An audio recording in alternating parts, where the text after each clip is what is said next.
Number one. So I also have a guest here this morning I wanted to chat with real quickly. I apologize, I can barely see my computer screen. Real quickly that I wanted to chat with. I've got Anthony Bann up here. Anthony, come on in here. We're going to say hey real fast. Well, let's go. Second call for race number one. A CB160 race, Class C foot shift, Class C hand shift, and novice historic production lightweight. You folks are up in just a moment. It's second call for race number one. CB160 Class C foot shift, Class C hand shift, and novice historic production lightweight. Second call, race number one, second call. Also holders for the CB160. We need to get you folks down here as quickly as possible so we can get you out there on the paddock. Again, second call for race number one. Good morning, Anthony. Thanks for jumping on the camera with us. Say hello to everybody out there on the Hi, live everyone. feed. If you've got anybody in Australia watching, Anthony is here from Australia racing with us this weekend. That's right. How stoked are you to be here at Barber? Awesome. It's been a lifelong dream. Really? Yeah. To come and race in the US and in this beautiful facility, just awesome. It's wonderful, isn't it? How's the AHRMA family treating you?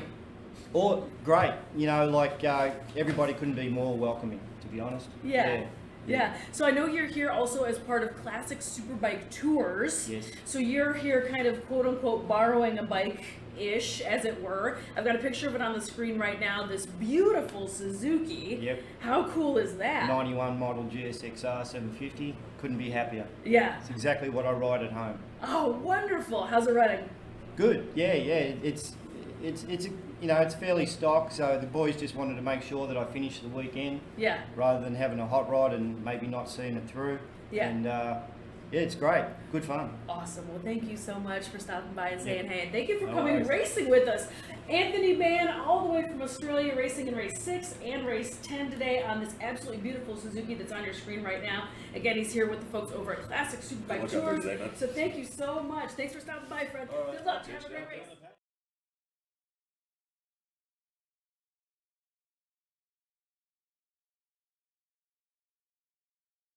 Grand Marshal for this weekend. That was really wonderful. What else did we have going on this particular weekend? We still have racer Clinkhaver from Australia. Anthony Bann is here aboard this beautiful replica race machine.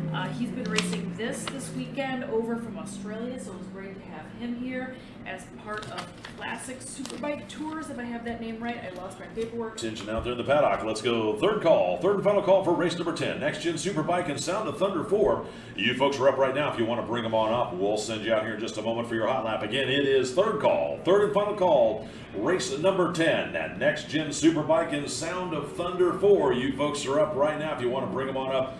Third and final call for race number 10. The Next Gen Superbike presented by Appalachian Tours and Ned Heidel, and the Sound of Thunder 4 presented by Wick Wilkerson Racing. Wick Wilkerson Racing. So that's the map, so you can see there's just a ton of stuff going on here. This has been such an incredible weekend. AHRMA Road Racing, obviously out here on the live stream, showing you some of the incredible racing that goes on. But I just want to take a second to point out, we're not just road racing here. We do tons of dirt racing as well, whether it's motocross, trials, cross country, flat track. We cover all sorts of disciplines for road and dirt. If you want to come racing with us, which you should, make sure you head over to AHRMA.org. We will be releasing next year's calendar, as well as you can check out the different levels and classes that we have.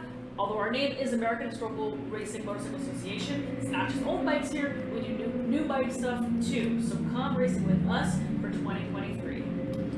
As the racers take to the track for their warm-up lap for race number 10, here's how they're going to grid up. For the Next Gen Superbike presented by Appalachian Mountain Tours and Ned Heidel, on row number 1, it's bike number 1Y, Jim Barker. Bike number 14, Brian Laraber. Bike numbers 021, Eric Bozell. And bike number 730, Tom Bishop. Row number 2, it's bike number 34R, Rodney Menke. Bike number 6A, Tim Halsberg. And bike number 576, Christian Jensen. Row number 3, it's 054, Gilbert Jennings. Bike number 4, Anthony Bann. Bike number 29J, Scott Rothermel. And bike number 10P, Michael Platt. For the Sound of Thunder 4, presented by Wick Wilkerson Racing, back on row number 5, it's bike number 85, Eric Watts. 510, Noel Corwin. 4L, Drew Jancourt. Bike number 923, Colleen Ermson. Row number 6 is 242, Michael DeRoche. 28, Ron Bagley. And 47, Sam Weidel. Row number 7, it's 18T, William Kazar. 141, Larry Watts. 15L, Scott Short. And bike number 390, Benjamin Zawacki. Then row number 8, it's bike number 511, Jean-Marc Davis. 09, Eugene Casario. And bike number 51, Nathan Guy. Row number 9, it's bike number 69F, Owen Fortich. 55C, Edward Blount. 968, Jim Masters. And 99Q, Patrick Hirschfield. Row number 10, it's G66, Mark Smithard. 88P, Jason Prang. And bike number 317, Tim O'Donnell. And rounding out your field in row number 11, it's 42, Scott Cuban. Bike number 66, Chuck Crocco. 313, Julian Huxley. And bike number 7S, Mitch Skaggs. That's your field here for race number 10.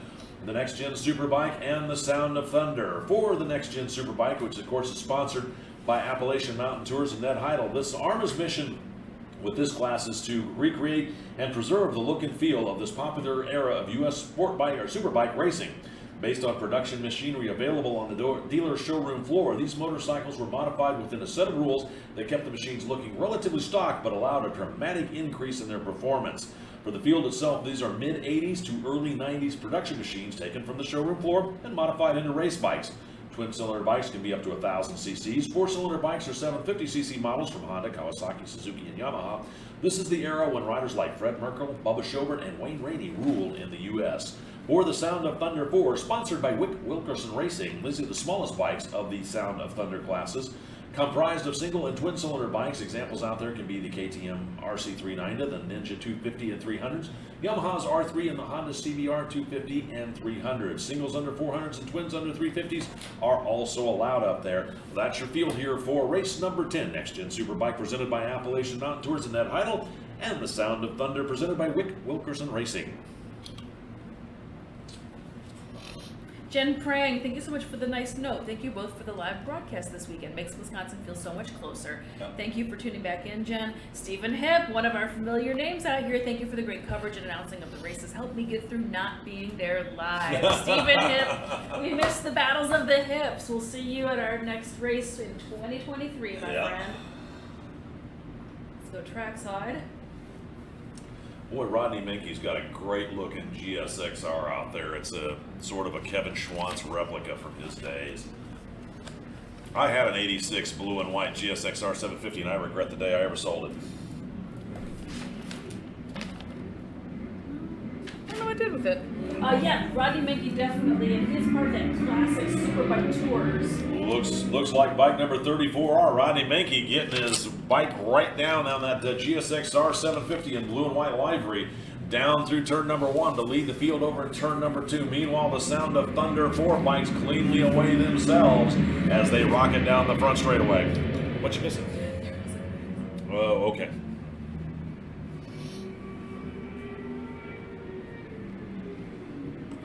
Looks like Rodney Menke still leading the field down in through through turn 5 with Charlotte's Web, but I couldn't tell you. It looks like Brian Larabur, that's him out front. Brian's out front, and then I believe it's going to be, couldn't quite make out who that third place rider was, as Brian Larabur works his way out to the front, leading the field down through turn number 8 and 9 over by the museum. We'll get the full running order here for you in just a moment when they come around to complete lap number 1. Slow down, Jay, slow down. Yeah, Rodney Menke has these beautiful replica bikes. Yeah. Just absolutely stunning. I love that style. I'm a huge fan of that when they bring these very old-timey looking bikes here. Not even old-timey, it's only 20 years to 30 years old, but still, I love that era of racing. Try more like a 34. Oh, 34, my bad. 86 was when 86 Math, and 87. math isn't my forte. That's all right. Talking into microphones 33, is my 34. thing, not math. Uh-oh, somebody's off on turn number 10, but it looks like he's up and okay. He just ran wide. 13. He's over at 13. Race leaders I right believe now. that's 1 wide, Jim Barker. Race leaders across the start-finish line out front. It is bike number 14, Brian Larabur. And then it's 34, Rodney Menke. 29J, Scott Rothermel. He was my mystery rider back out there in that third place position. Then bike number 4, Anthony Bann. He was in talking with us earlier this morning. He's running that 4th place position. Then bike number 10P, Michael Platt, round out your top 10. 6A, Tim Halsmer back there in 7th at 7:30. Tom Bishott's back in that 7th. 4L, Drew Jancord leading for the Sound of Thunder 4 bikes. He's up there in 8th, and he's got 87. Eric Watts right behind him. And then 510, Noel Corwin. They're 8th, 9th, and 10th overall. 1st, 2nd, 3rd in class as Jancord once again showing a fast way around on these Sound of Thunders, where bike number 14, Brian Larabur, up front leading for the Next Gen Superbikes. All right, race leaders making their way through to the museum right now. They just are at the very top of the screen. While this mid-pack is making their way to Charlotte's Web, let's go check it out. There's always guaranteed interesting racing going on in Charlotte Web. GT Tomlinson, Greg Tomlinson up here earlier telling us that this is probably one of his most favorite corners here at this track. Always some action going on. Race leaders at the very top of your screen right now just hauling the mail down that back straight as they head over towards the last big, huge, sweeping right-hander before that quick left and onto the front straight. So let's go ahead and check out that camera. Race leader should be popping up there in just 1 second, and sure enough, there they are.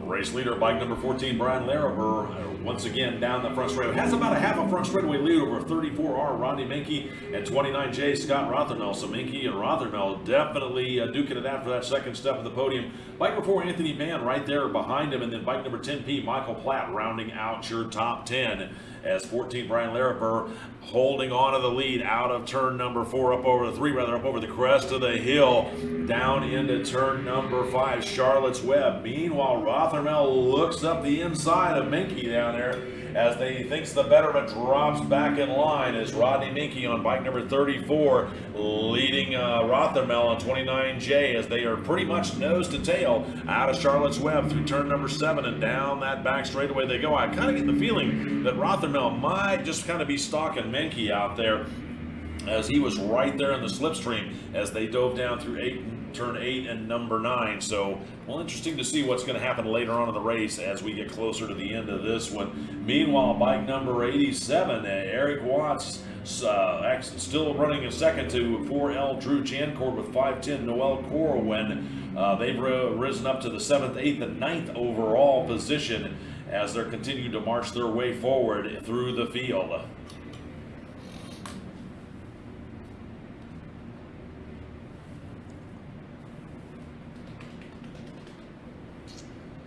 Keeping now for race leader coming out of that last turn, that quick little left before the straight, and that is going to be our race leader. Race leader one more time. This time Brian Laraber has really opened it up. Almost a full front straightaway lead over the second place. Looks like Minke and Rothermel are racing each other hard, and that's allowing Laraber to get himself out front as Rothermel right on the tail section of Minke. Then it's bike number 4, Anthony Bann, still back there solidly in that 4th place position as race leader. Chairman of the board, bike number 14, Brian Laraber, out of turn number 3 up over to the crest of the hill and 4 and down into Charlotte's Web one more time. Meanwhile, looks like 34, Rodney Minke got himself a little bit of breathing room on that last lap. Not sure if Scott Rothermel on 29J had a bit of a moment back there, but not quite as close as they had been as they rocket up over the crest of the hill at turn number 7, still down that back chute on turn number 8, or rather towards turn number 8 and 9 here. Looks like halfway flags should be coming out next time by.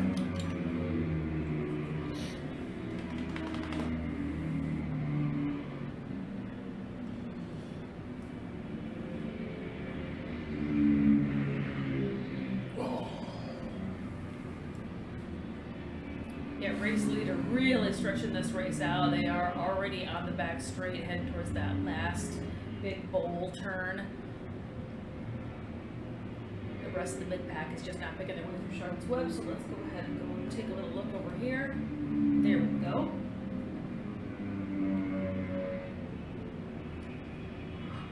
Race leader.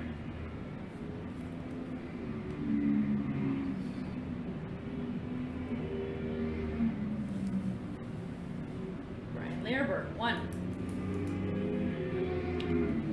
Halfway flags out for your race leader, Brian Laraber, as he starts the second half of his race. Meanwhile, Rodney Minke still out front. Rothermel managed to reel him in that time. Not sure if they're going to be coming across any lap traffic or if that was a factor, but looks like Rothermel put his head down and reeled in Minke. They will be encountering lap traffic on this lap as Laraber picking his way through them. Then it's going to be Minke and Rothermel diving into Charlotte's Web one more time as bike number 6A, Tim Halsmer retires early as he pulls way off the track over, and I believe the 12 turns 13, 14 area as one of the riders off over in the, I believe that's over by the museum turn, but can't quite tell.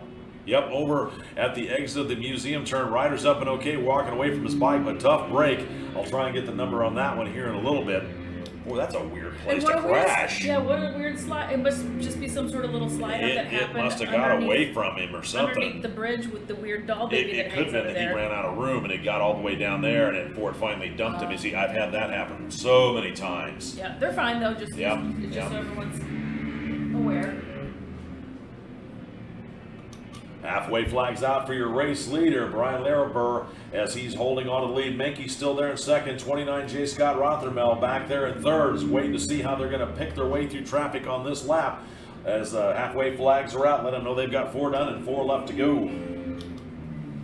Make that everybody has seen halfway as Brian Laraber across the start-finish line. Here's the battle for second. Menke still holding on with Rothermel right there as they manage to get down into turn number 1. Oh, looks like Menke got checked up just a little bit, or rather Rothermel got checked up just a little bit behind the Labs rider. We'll see if that's going to create any problems with bike number 4, Anthony Bann. The Bann still out there holding on to that 4th place position as your race leader, 14, Brian Laraber, back down into Charlotte's Web. Here comes Menke with Rothermel in tow out of turn number 4 over the crest of the hill down into Charlotte's Web, turn number 5. As again, they continue to work their way around the lap traffic. Sorry, Charlotte's Web. There's just such Charlotte's Web almost He's looks trying. like it almost catches Menke out, and here comes Rothermel trying to make a capitalization on it. Can't quite do it as Menke holds on to the lead over Rothermel as they dive down into turn number 8 over to turn number 9 one more time.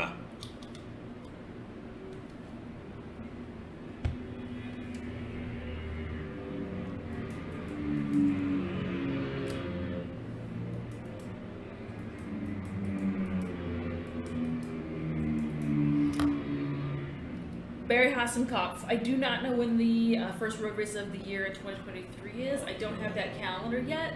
It usually is announced in the week or 2 following Barber, so keep your eyes peeled on the AHRMA official Facebook page or AHRMA.org.